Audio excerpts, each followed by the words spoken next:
Take a walk down by the sea, picking up colored shells in the sand.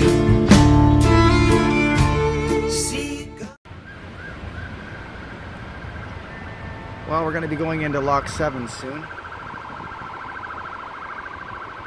We're still in Oswego. We've been here too many days.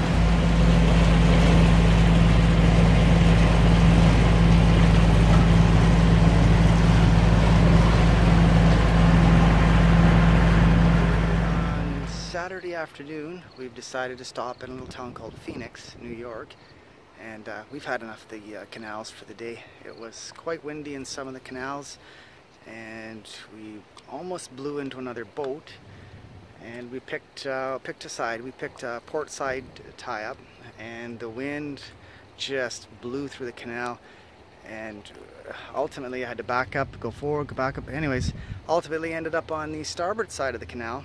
So, and as we got onto the starboard side, there was another boat in front of us. We almost hit it with our mast, so it was like a couple feet away. So it was close, but we managed to grab the lines and stop us from going any further. And yeah, it was a windy day, so we had a few hairy moments in the canals. Oh yeah.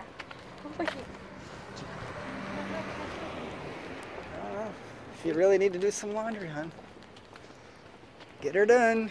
Well, you have Larkins. 2 pairs of jeans that are super duper dirty, but we're gonna go through the logs and it's really gross. Yeah. So it's like, is it worth it? No. Let's leave our dirty clothes outside. Oh no, Larkins is closed. Okay. That looks like a good breakfast restaurant. Yeah. Maybe we'll have to check it out in the morning. Tallulah. Okay.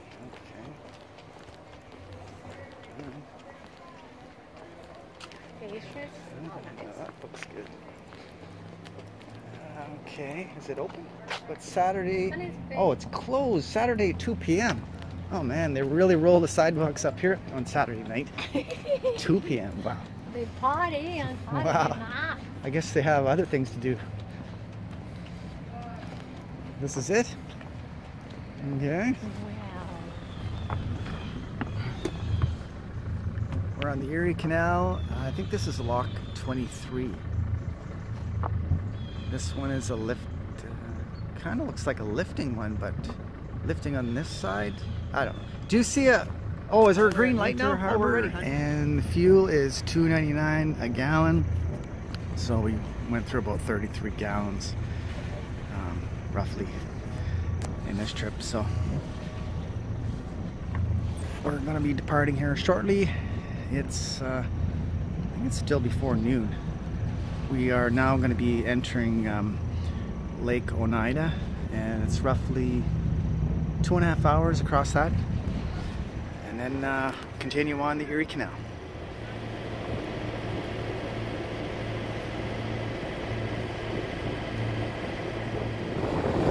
Well, we're crossing Lake Oneida.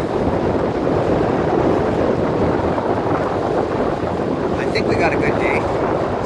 We're in Rome today. That is Rome, New York. We picked a spot on the public dock.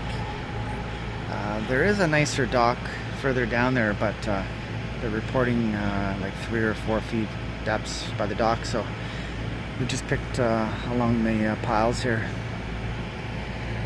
So we have some visitors this morning, some big barge. And they got a cool water tower up there that lights up at night.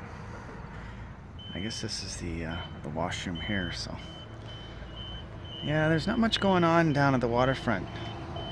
It's quite a walk into town. There's Walgreens. It takes about 15 minutes to get to, where I managed to get a AT&T SIM working. The Verizon SIM that I bought did not work. Again. We just left Rome, New York, and now we're going to Utica, which is, I think it's about an hour away. Hopefully hopefully you can fill up some water tanks, and I think they might have a Walmart or something there.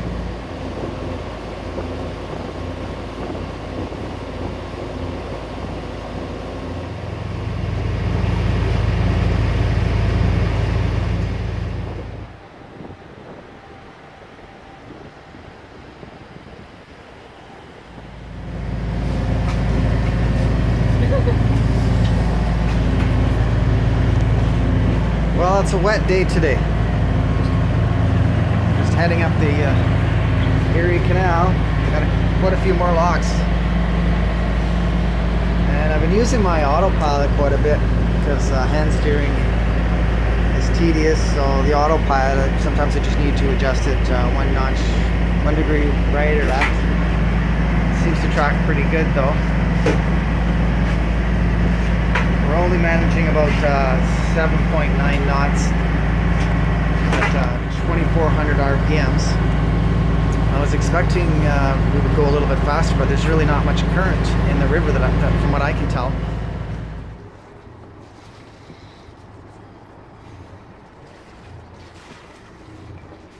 Well, it's Tuesday evening. We are on Lock 6. We just turned around and grabbed the wall here for the night. But we're gonna head east again and finish. I'm hoping we can do the rest of this canal in 2 days, but it might take till Friday. So theoretically the lock does close on the 10th, so we're gonna try and get out here by the 10th. Rumor has it that they will keep the lock open because they're trying to close it early this year, but they know that there's still lots of boats in the system trying to make their way south, so they're gonna have to let them out somehow. What do you think of Erie Canal? The world is missing Erie Canal. What about Oswego? The world is missing to go up and down the channels. How can you not be here holding on green goo, holding on ropes beside green goo walls? I'm not saying gringos, I'm saying green goo.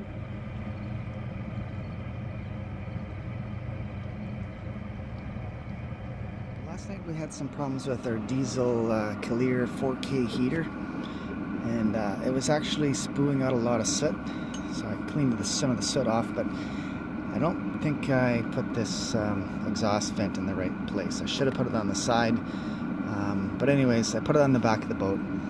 And so I did manage to get the diesel heater running again, but you can just see the amount of excess fuel coming out of the exhaust. It's just not Lock 16, and I just want to give you a recap on last night. So we're tied up at the lock, and the wind came up, and the wind was coming from our bow, and it was creating waves coming our way, and then it was hitting the lock and then bouncing back and hitting the back of our boat. So that's kind of a slapping noise, so that kind of irritated us. And then the other thing that was happening is we've got these ratcheting bands or straps that when the wind blows by them, they actually vibrate. So I'll just show you what that looks like.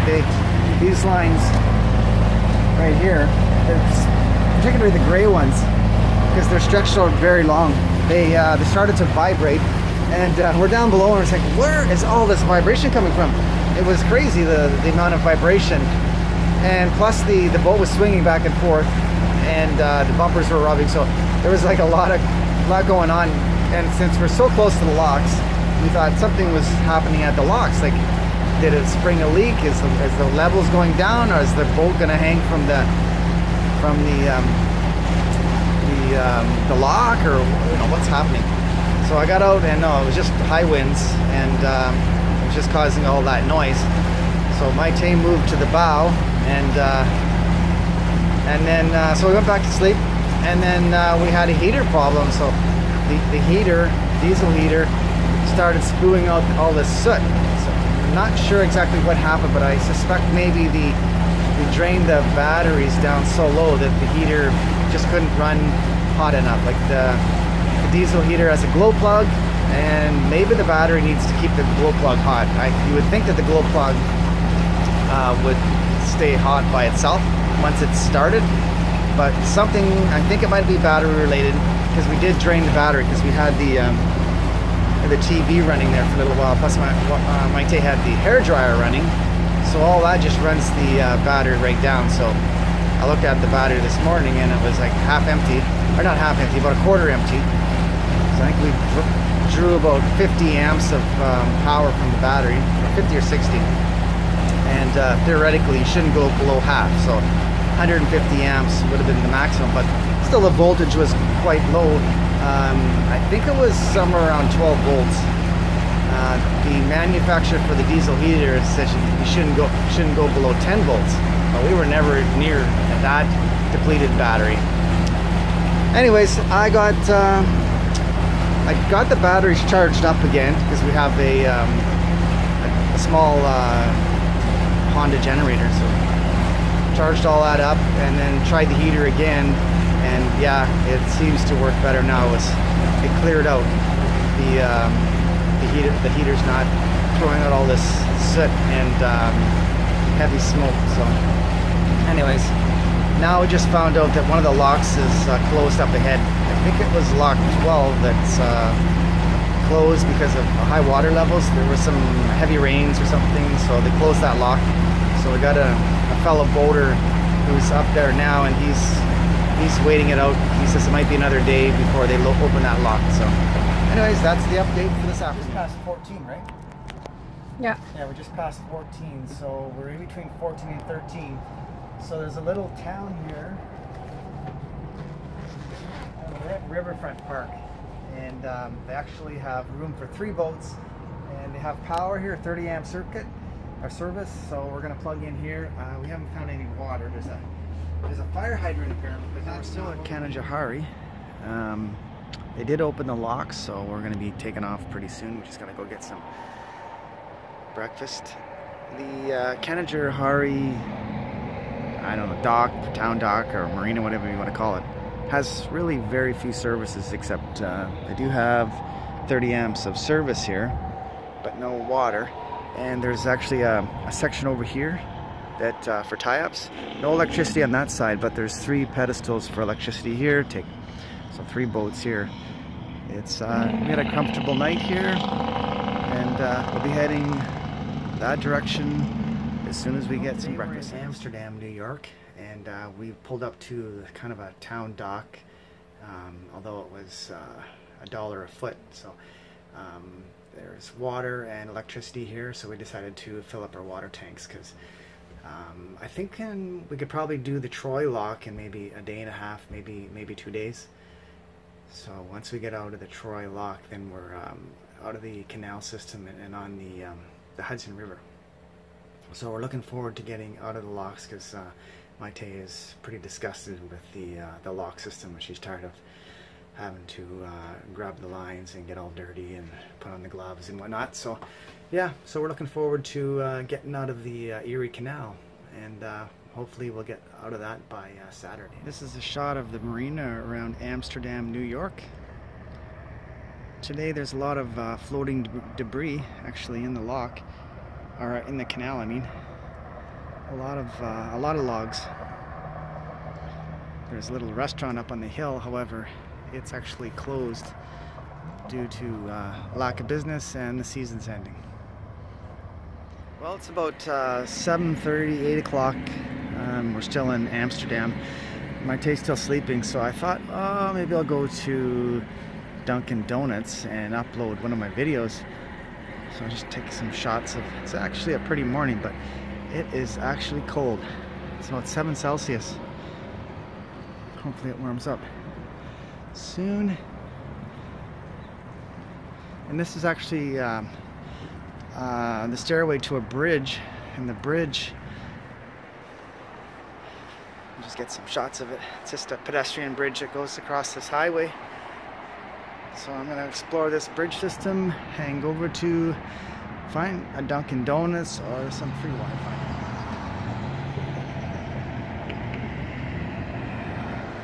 So I just tried to walk to Dunkin' Donuts from this marina at Amsterdam, and honestly, they did not build sidewalks in consideration for people, and ultimately I had to walk through a bunch of parking lots, parking facilities, stairs that were really sketchy, dirty, just gross stuff just all over the stairs. And then I walked across a bridge, and then once I got off the first bridge, I couldn't get on the second bridge because there was no sidewalks on it, and Google was telling me to go across, but no, it looked too dangerous. And so obviously this town was, I seriously think you gotta have a car here. You gotta have a car here because there's no way you're gonna be able to walk. Like it's like they've created pedestrian isolation areas or something. Like pedestrians just can't get anywhere. You're locked in. You need to have a car. Ahead of me for the last half an hour. He's extremely fast. He doesn't want to slow down for me. So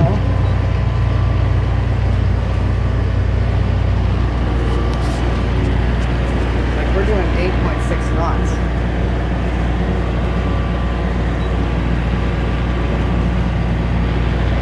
And I had to blow by him. It's going to end up getting a little bit of our wake. If he doesn't slow down, I can't pass him slowly. That's all there is to it. It's October 26th, and we are still on the Erie Canal at Lock 7. We stayed here last night because we're just looking for a place to tie up to. And we found a little dock here just at Lock 7. There's room for a couple of boats. No services, so we're running our generator right now. Our diesel heater is still broken.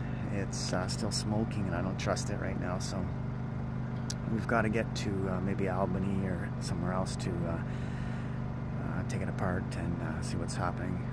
I suspect that the low voltage caused maybe the exhaust tube to clog up, because there is still I can see some carbon still in there. So there might be a carbon restriction build up there.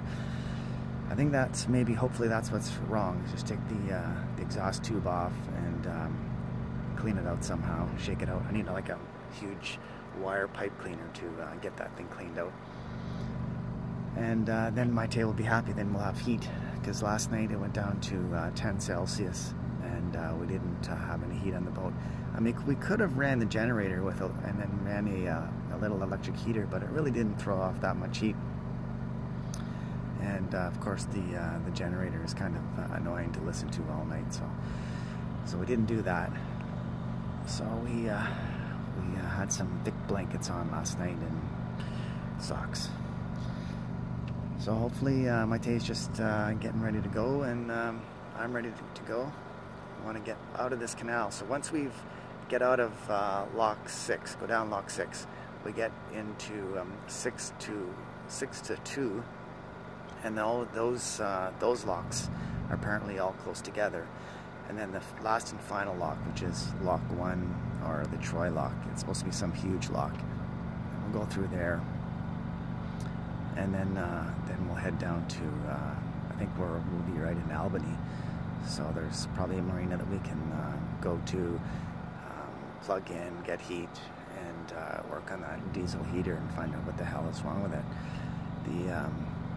The vendor said that we weren't probably didn't have enough voltage in our batteries, and therefore it just goes through these start stops, and then actually throws a bunch of diesel fuel into the chamber, and then it wasn't burning off. That's maybe what had happened, or there may be a sharp bend in the exhaust tube, which also I think may actually be a factor. So got to get that straightened out.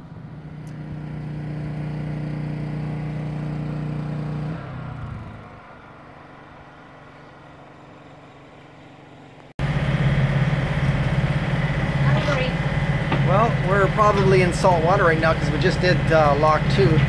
Lock 1 is the Troy lock. Can you pay attention? You'll be here by yourself. So. Okay.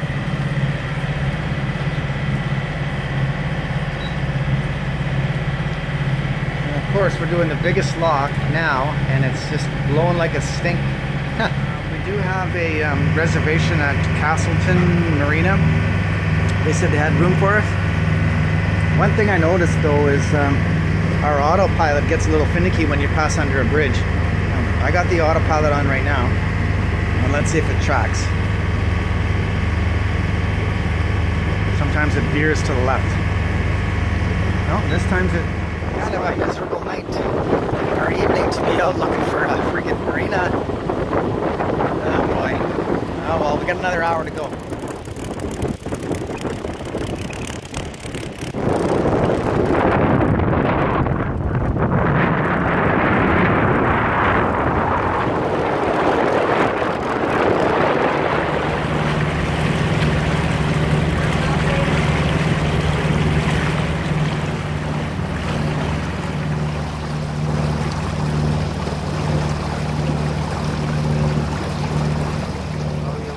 Catskill.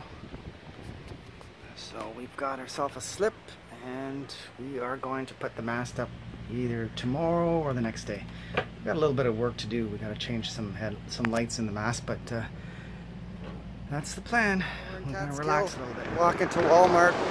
Currently just a 20-minute walk, and my Jay's taking up the rear with the umbrella. Catskill's a nice little town. Although there's not a grocery store right close to us. We are gonna hit the Walmart, and maybe there's another grocery store over there too. And the mast is going up. Actually, quite an ancient crane here, which you can tell from the rivets on the boom of the crane here. I think they're rivets. Yeah, that's definitely rivets. Anyways. Got a few things to do. I still have some light bulbs to change, and hopefully I can get my Wi-Fi antenna put on the top of the mast.